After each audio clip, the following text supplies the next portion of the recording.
Palabra y vida.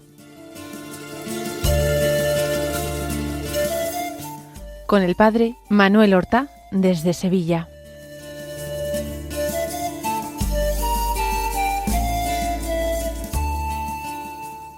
En el nombre del Padre, y del Hijo, y del Espíritu Santo. Amén. Alabados sean Jesús y María. Muy buenos días, queridos amigos, oyentes de Radio María y seguidores del programa Palabra y Vida. Hoy es el sábado de la 32ª semana del tiempo ordinario. Por ser sábado, recordemos que es el día mariano por excelencia de la semana, y que nosotros procuraremos recordar y honrar a la Santísima Virgen María, Madre de Dios y Madre nuestra, de una forma particular.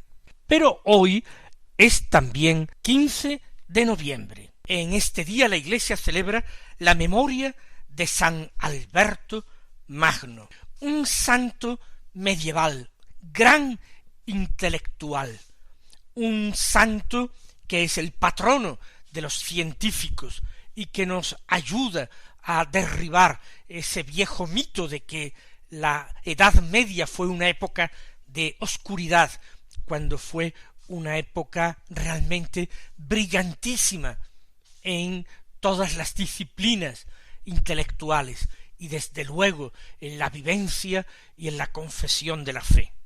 Alberto había nacido en Alemania, en Lauingen, en torno al año 1206, extraordinariamente dotado intelectualmente. Fue enviado por su familia a estudiar a Italia en primer lugar, en Padua, y más tarde se dirigió al que era quizás el centro de estudios más famoso e importante de Europa, la Sorbona de París. Allí en París conoce a la orden fundada por el español Santo Domingo de Guzmán, la orden de los dominicos, orden de predicadores, y allí ingresó como fraile. Después de su formación y de su ordenación sacerdotal, fue destinado, otra vez por sus superiores, a la enseñanza, y ejerció su magisterio en distintos lugares, y notablemente en la misma Sorbona de París, donde fue profesor de uno de los alumnos más brillantes del siglo, que fue Santo Tomás de Aquino, también dominico. Fue ordenado obispo y consagrado obispo de Ratisbona, en Alemania. Allí puso todo su empeño en pastorear a su diócesis y pacificar los pueblos y ciudades en una época de gran conflictividad social y política. Escribió muchas obras de teología, pero también de ciencias naturales. Murió también en Alemania, en la ciudad de Colonia, en el año 1280. Vamos a escuchar ahora la palabra de Dios que se proclama en la liturgia de la misa del día. Tenemos por última vez como primera lectura a un texto del libro de la sabiduría. No se le da demasiada importancia en el leccionario, por tanto, con 5 días de lunes a sábado que se le dedican al libro de la sabiduría, no se lee más. Hoy, en el capítulo 18, se leen los versículos 14 al 16, y en el capítulo 19, los versículos 6 al 9. Dice así: cuando un silencio apacible lo envolvía todo, y la noche llegaba a la mitad de su carrera, tu palabra omnipotente se lanzó desde el cielo, desde el trono real, cual guerrero implacable sobre una tierra condenada al exterminio. Empuñaba la espada afilada de tu decreto irrevocable.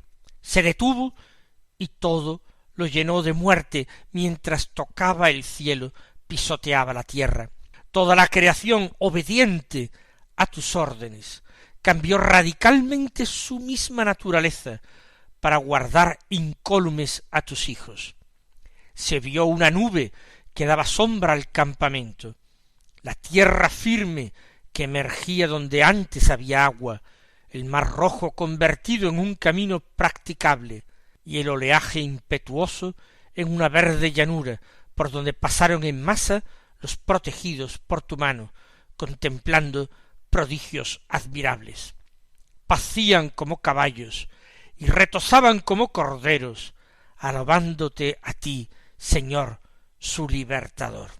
Hay dos partes en el texto. En la segunda, lo hemos visto con mucha claridad, se hace una evocación poética, simbólica, de la liberación de Israel de Egipto por ese brazo fuerte y mano extendida de Dios. La liberación de Egipto, que es un verdadero paradigma de todas las liberaciones que Dios efectúa en la historia de los hombres, también de esa liberación nuestra, de esa liberación personal del pecado que Dios realiza en cada uno de nosotros, dándonos vida nueva y por tanto nueva esperanza. Y la primera parte del texto, curiosamente, es citada por la liturgia de la Iglesia, la liturgia de la misa de la Iglesia, el día de Navidad, o mejor dicho, en la Nochebuena. Fijémonos ahora en lo que va diciendo el texto para tratar de hacer conexiones entre este viejo texto del Antiguo Testamento, de la sabiduría de Israel, escrito en griego, y el Nuevo Testamento, la Nueva Alianza, Jesús nuestro Salvador. Habla primero del escenario, un silencio apacible. Lo envolvía todo y la noche llegaba a la mitad de su carrera. Puede entenderse en un doble sentido. En un sentido temporal está hablando de la noche que sucede al día, una noche pacífica en que hay silencio, silencio apacible, silencio lleno de paz que lo envuelve todo, y la noche está, dice, en la mitad de su carrera. Pero puede referirse también a un momento, a un tiempo en la historia de los hombres. Por ejemplo, la noche, llegada a la mitad de su carrera, puede ser el mundo sumergido en las tinieblas de la ignorancia, en las tinieblas del paganismo, que el mismo libro de la sabiduría, en el texto de ayer, criticaba y censuraba. Un silencio apacible lo envolvía todo. ¿Por qué? Porque había paz. Recuerden ustedes, en ese momento particular, al comienzo de la historia del Imperio Romano, bajo el dominio de Octavio Augusto, él consigue someter el mundo conocido a esa paz que se llamó la paz octaviana, en la cual, en ese tiempo de paz, nació nuestro Señor Jesucristo. Hay noche oscura, porque el mundo no conoce todavía al que es la luz del mundo. Es noche porque domina en la tierra la oscuridad de la ignorancia. Los hombres no conocen al verdadero Dios.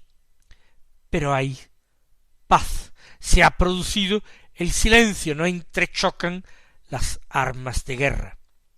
Y en ese momento de paz, en la oscuridad, o quizás la noche de la natividad de nuestro Señor Jesucristo, ya que este texto es citado, como hemos dicho, en la liturgia de la Navidad, dice: tu palabra omnipotente se lanzó desde el cielo, desde el trono real, cual guerrero implacable sobre una tierra condenada al exterminio. La palabra omnipotente, ¿cuál es? El Verbo de Dios, el Logos, el Hijo único del Eterno Padre. Para nosotros encarnado, Jesucristo nuestro Señor. Palabra de Dios y palabra omnipotente, porque es Dios de Dios, es luz de luz y Dios verdadero de Dios verdadero.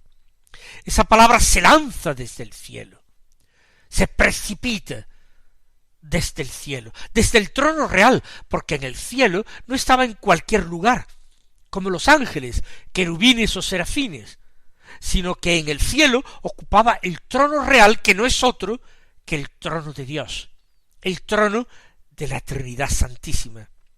Se precipita desde el cielo, se precipita desde el trono real, se lanza como un guerrero implacable, porque ese es el Hijo de Dios, ese que es llamado por el profeta Isaías, Dios fuerte y príncipe de la paz, Dios guerrero, que tiene a hombros el principado, ese que el Apocalipsis describe montado en un caballo blanco, ese que lleva en la boca una espada de doble filo, que es la palabra de Dios.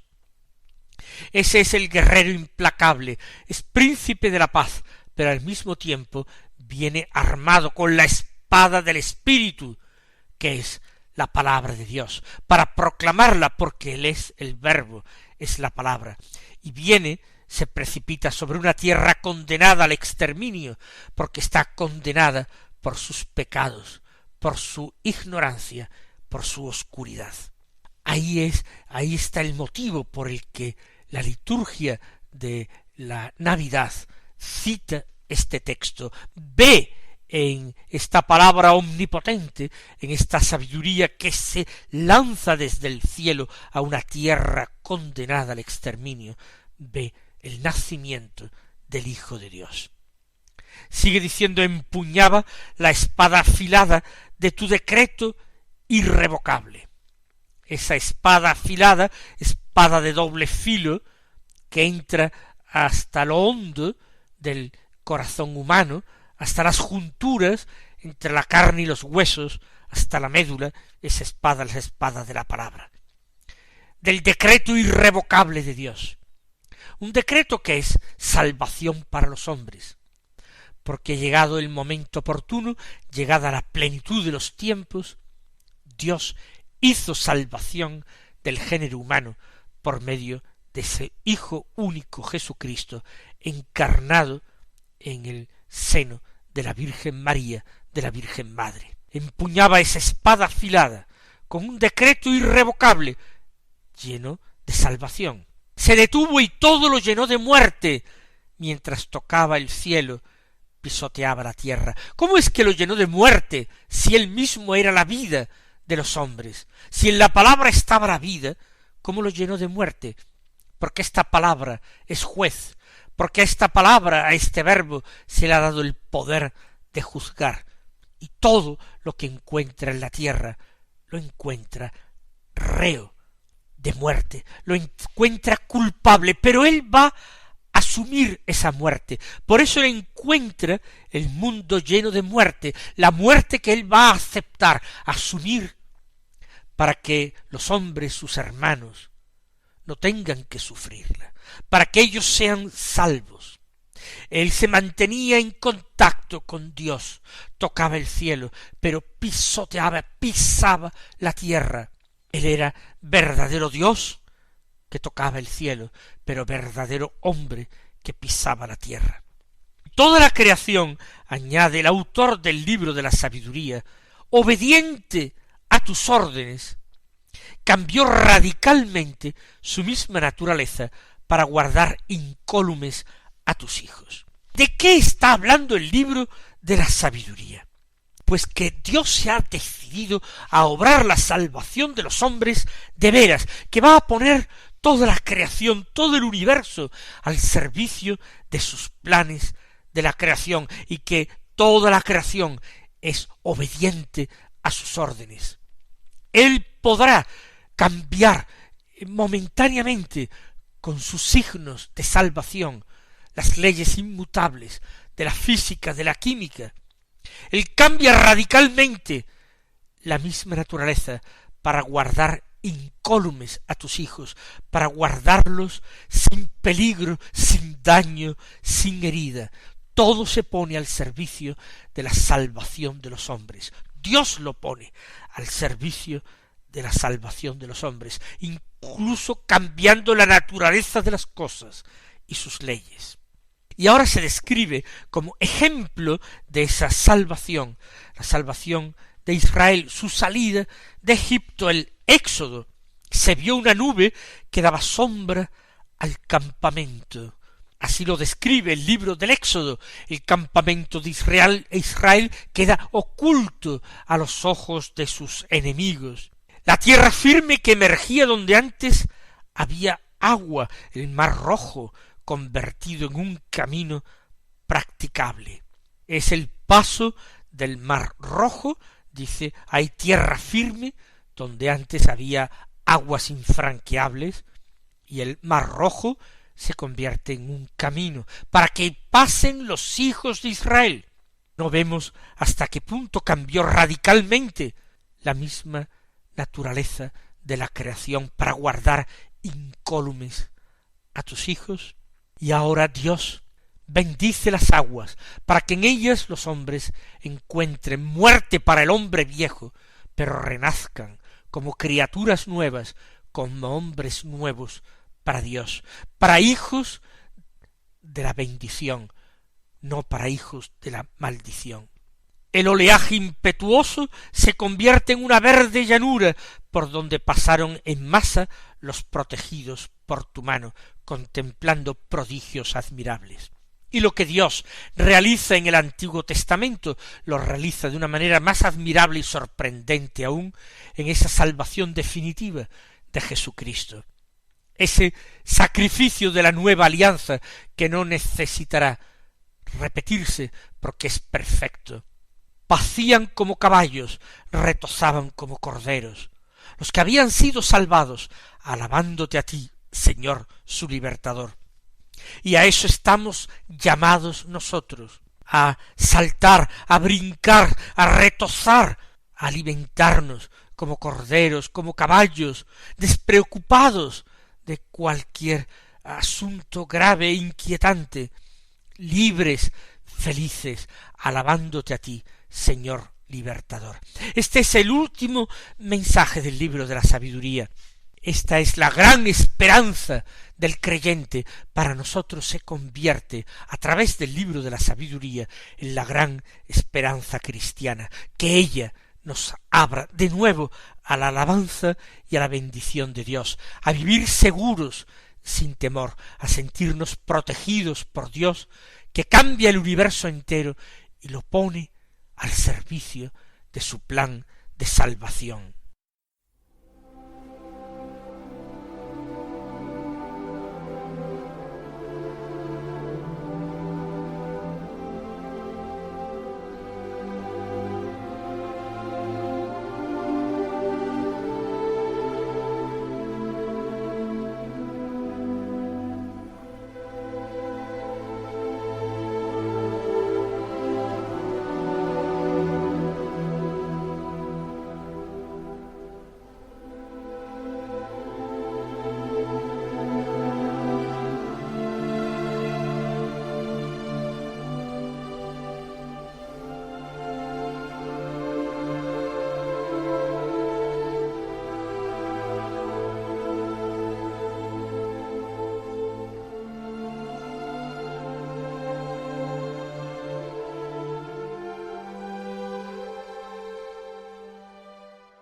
Vamos a escuchar ahora el Santo Evangelio de la Misa, que es de San Lucas, capítulo 18, versículos 1 al 8, que dicen así: En aquel tiempo Jesús dijo a sus discípulos una parábola para enseñarles que es necesario orar siempre, sin desfallecer. Había un juez en una ciudad que ni temía a Dios ni le importaban los hombres. En aquella ciudad había una viuda que solía ir a decirle: hazme justicia frente a mi adversario. Por algún tiempo se estuvo negando, pero después se dijo a sí mismo: aunque ni temo a Dios ni me importan los hombres, como esta viuda me está molestando, le voy a hacer justicia, no sea que siga viniendo a cada momento a importunarme.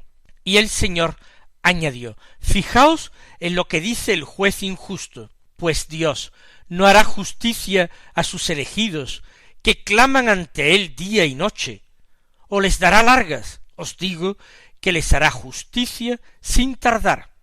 Pero cuando venga el Hijo del Hombre, ¿encontrará esta fe en la tierra?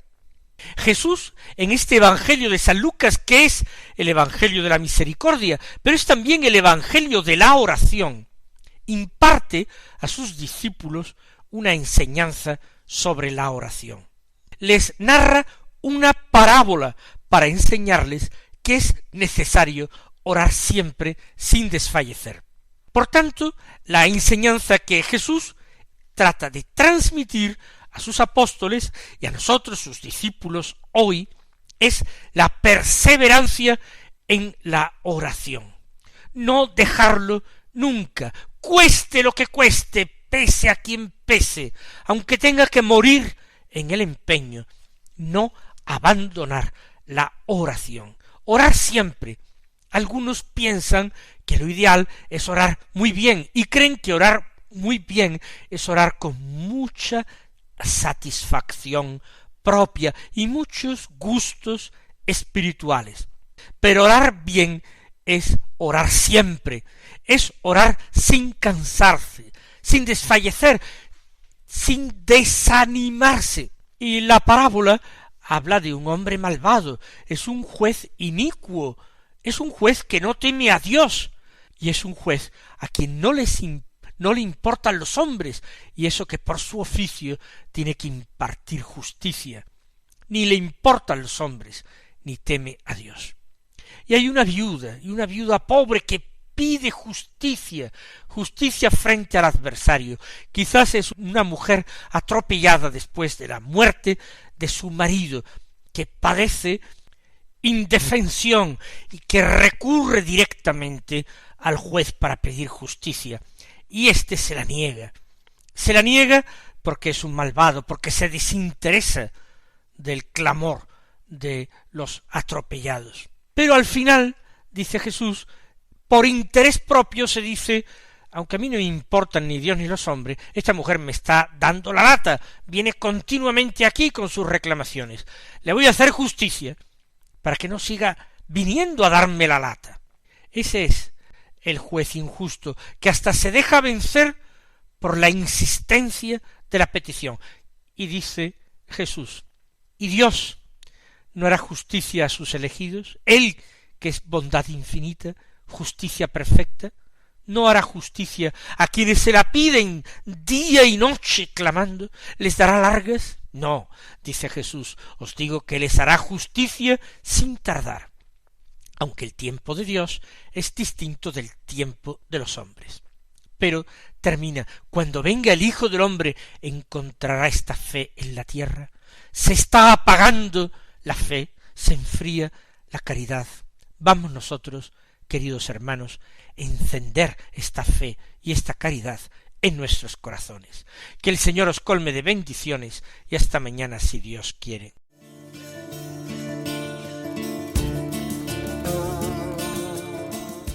Han escuchado en Radio María Palabra y Vida, un programa que dirige el Padre Manuel Horta.